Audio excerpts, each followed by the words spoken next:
come on, say N-A-M-O, Namo, Namo, Venkatesa, Venkatesa.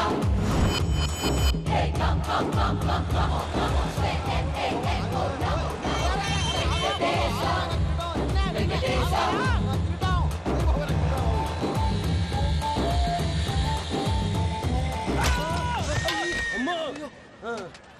అమ్మో అయ్యో అయ్యో అమ్మో నీకేం కాలేదు కదా? ఒక్క నిమిషం బాబు, నా నడు సెట్ అయిపోయింది బాబు. సెట్ అయిపోయింది. నా నడు సెట్ అయిపోయింది. Thank you Babu, thank you Babu, thank you. ఇదిగో నీ కర్ర. నాగరేటం పట్టిపోతావా? నా బండి మీద ఉంటే హెల్మెట్ అనుకున్నాను. మరి పారిపోతా? నిన్ను చూసి ఎవరు పారిపోతారు? అదిగో వాళ్ళని చూసి.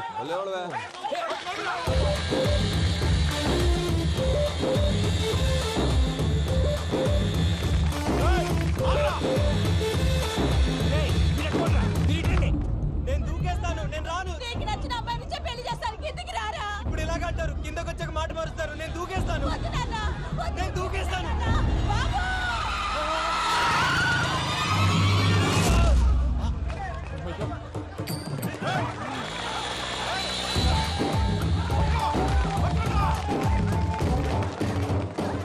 ఆగండి రాబాయ్, ఈడేంద్రా మలేషియా అన్న ఏరియాలో దూరిండు.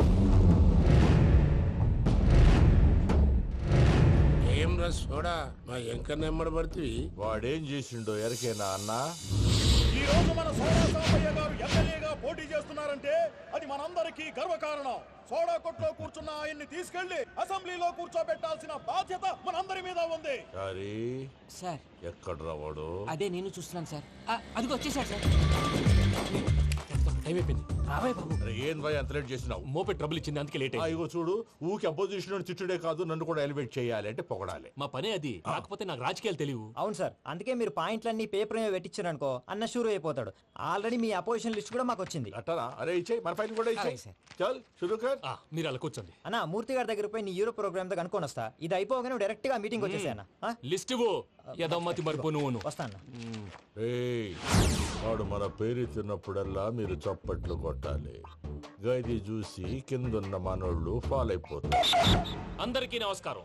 ప్రోగ్రామ్ స్టార్ట్ చేసే ముందు ప్రార్థన చేయటం నా అలవాటు. ఎందుకంటే సడన్ గా వర్షం రాకూడదు, కరెంటు పోకూడదు, కరెంటు వైర్ల మీద పడి ఎవరు రాలిపోకూడదు. రెడీగా ఉండండి రా. నమో వెంకటేశ. వెంకటేశ్వర స్వామిని తెలుసుకున్నానని మిగతా దేవుళ్ళని తక్కువ చేయడం నా ఉద్దేశం కాదు. ఎవరు గొప్పతనం వాళ్ళది. ఉదాహరణకి రెడీగా ఉండండి రా. వినాయకుడు, ఆయన ఏం తక్కువ తిన్నాడా? ఆ దేవుళ్ళ మీటింగ్ గురించి ఆపేసి మా మీటింగ్ సంగతి చూడు. సమయాభావం వల్ల అందరి దేవుళ్ళని కవర్ చేయలేకపోతున్నాను. ఇప్పుడు మీ అందరికి ఒక ముఖ్యమైన వ్యక్తిని పరిచయం చేయబోతున్నాను. రెడీగా ఉండండి రా. చిట్టి బాబు. చూడ్డానికి పొట్టిగా ఉన్న చాలా గట్టివాడు. వీడు ఇప్పుడు ఒక వ్యక్తి గురించి కొన్ని నిజాలు చెప్పబోతున్నాడు. ఆ వ్యక్తి ఎవరో కాదు. రెడీగా ఉండండి రా. Is none other than soda Sambayya. 5వ తారీఖు అంటే అది. అయ్యో బాబాయ్, ఫైల్ మారిపోయింది. భయ్య పరిస్థితి ఏంటో తిప్పు. చిట్టి బాబు, మన సోడా సాంబయ్య గురించి కొంచెం చెప్పు. ఆయన చాలా కింద నుంచి పైకెట్టాడు. చిన్నప్పుడు స్కూల్లో పక్కోడి బలిపాలు పెన్సిల్ దొబ్బేసేవాడు. అంటే శ్రీకృష్ణుడు టైప్ అనమాట. గివెందుకు చెప్పిస్తున్నాడు రా? లీడ్ తీసుకుంటున్నాడు. ఏదో ఉంటా సార్. చిన్నప్పుడు ఇలాంటి చిలి పనులు అందరూ చేస్తారు. వేరే ఏమన్నా చెప్పు. థియేటర్లో బ్లాక్ టికెట్లు అమ్ముకునేవాడు. చెప్పమంటావా? బ్లాక్ టికెట్లా? ఏంటి చిట్టు బాబు? దొంగ నోట్లు కూడా మార్చేవాడు. చెప్పాలి. దొంగ నోట్లా? ఏంటలా నోరేళ్ళు పెట్టావు? అమ్మాయిలను దుబాయ్ షర్ట్లకు అమ్మేవాడు. ఆ విషయం కూడా చెప్పమంటావా? ఆవేశపడకండి, పబ్లిక్ ఏదో ఉంటది. చచ్చా, సోడా సాంబయ్య అలాంటి మనిషి కాదు. నా ఓటు ఆయనకే. వాడు కోటేస్తే సర్వనాశనం అయిపోతాడు. ఇంత చెప్పాక కూడా బుద్ధిన వాడు ఎవడు వాడు కోటేయడు. మరి? రాళ్ళేస్తాడు. ఏదో ఉంటా సార్. ఇదేంటి చిట్టు బాబు, ఆ మీటింగ్ లో పడాల్సిన రాళ్ళు ఇక్కడ పడుతుంది. సోడా సాంబయ్య ఉంటే చంపేస్తా. జంప్.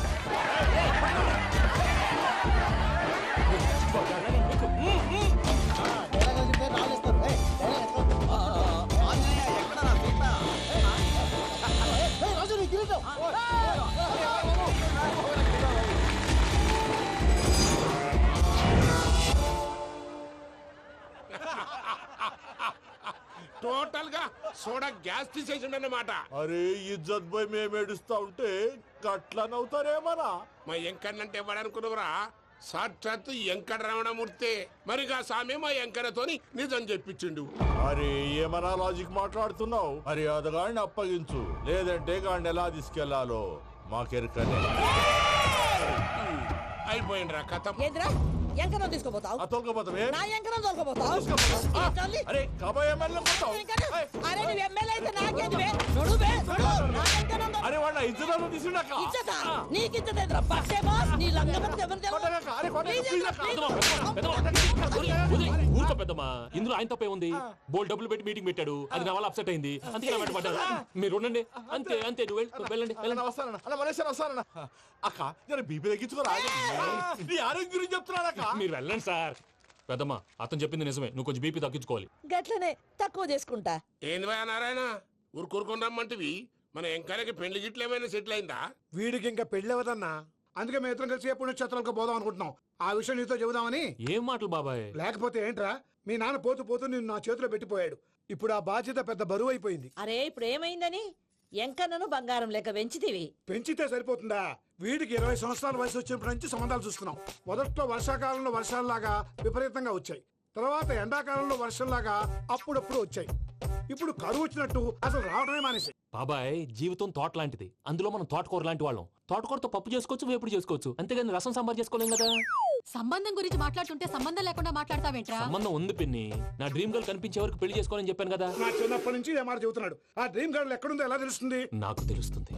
తుఫాన్ వచ్చే ముందు హెచ్చరికలాగా ఆ అమ్మాయి ఎదురుపడినప్పుడు నాలో కొన్ని కదలికలు వస్తాయి. తను నా దగ్గరకు వస్తుంటే గాలిలో గులాబీ పూలు వాసన వస్తుంది. అంతెందుకు, ఆకాశంలో సూర్యుడు 1000 రెట్ల కాంతితో నా పక్కన నిలబడినట్టుంటుంది. సూర్యుడు పక్కన నుంచుంటే కనిపించేది అమ్మాయి కాదు, యముడు. నీ ఫ్రస్ట్రేషన్ నాకు అర్థమైంది. ఒక విధంగా పెళ్లి లేట్ అవడం మన మంచికే. మంచిగా? మరి ఇప్పుడు మన ఇంటికి వచ్చేది కోడిపిల్ల కాదు, ఆడపిల్ల. కోటి ఆశలతో వస్తుంది. అందుకే ఆమెకి ఏ ఇబ్బంది లేకుండా ఫ్లాట్ తో పాటు ఫర్నిచర్ కూడా కొన్నాను. రేపు నానో కారు కూడా వచ్చేస్తుంది. ఇప్పుడు నేను పెళ్లికి రెడీ. జస్ట్ నా డ్రీమ్ గర్ల్ కనపడమే లేటు. చూసావా అన్న, ఎక్కడికి వెళ్ళా మళ్ళీ ఆ డ్రీమ్ గర్ల్ దగ్గరికే వస్తాడు. వీడికి జన్మలో పెళ్ళేయట్లేదు. ఇక మన పోదాం పదవే. నువ్వు పరిశ్రమ కుకో. మన ఎంకన్న జాతకంలో దోషం గిట్లుందేమో జర చూపిద్దాం.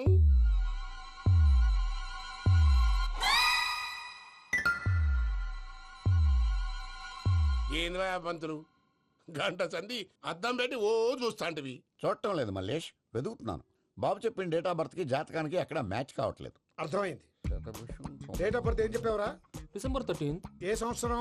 ప్రతి సంవత్సరం. ఎదవ తెలివితేటలు చూపించకండి. తక్రారు 1985 అని ఇక్కడ మెన్షన్ చేశాడు.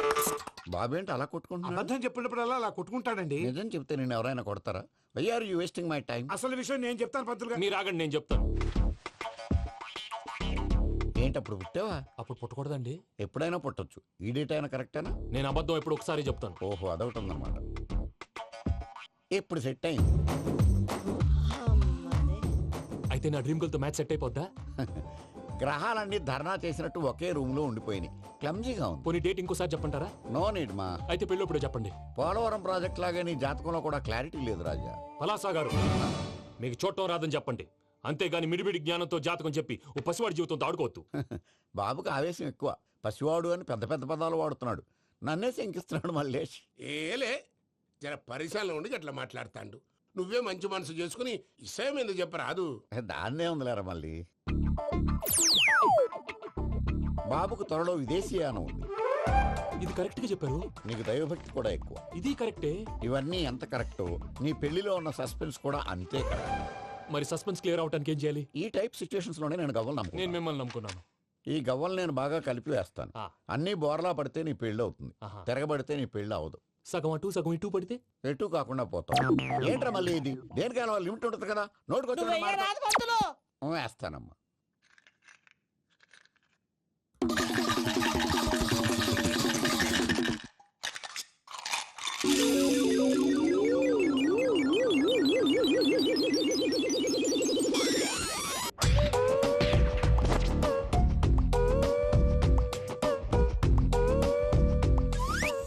పోదకూడదు బాబు.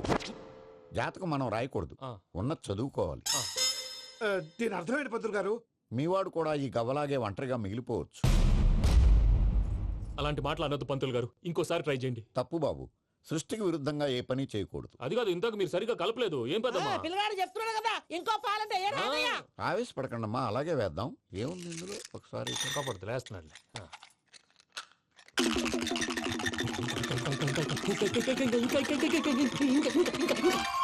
నువ్వు కల్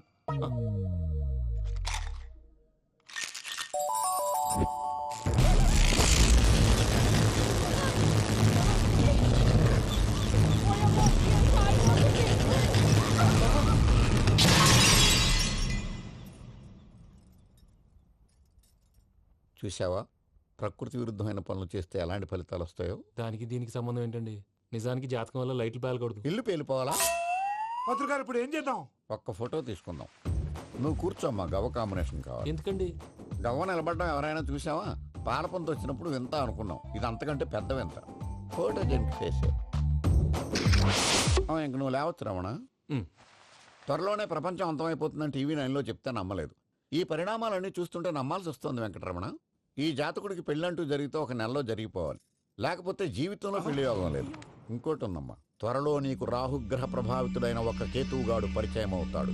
దాంతో నీ జీవితంలో పెనుమార్పు సంభవిస్తుంది.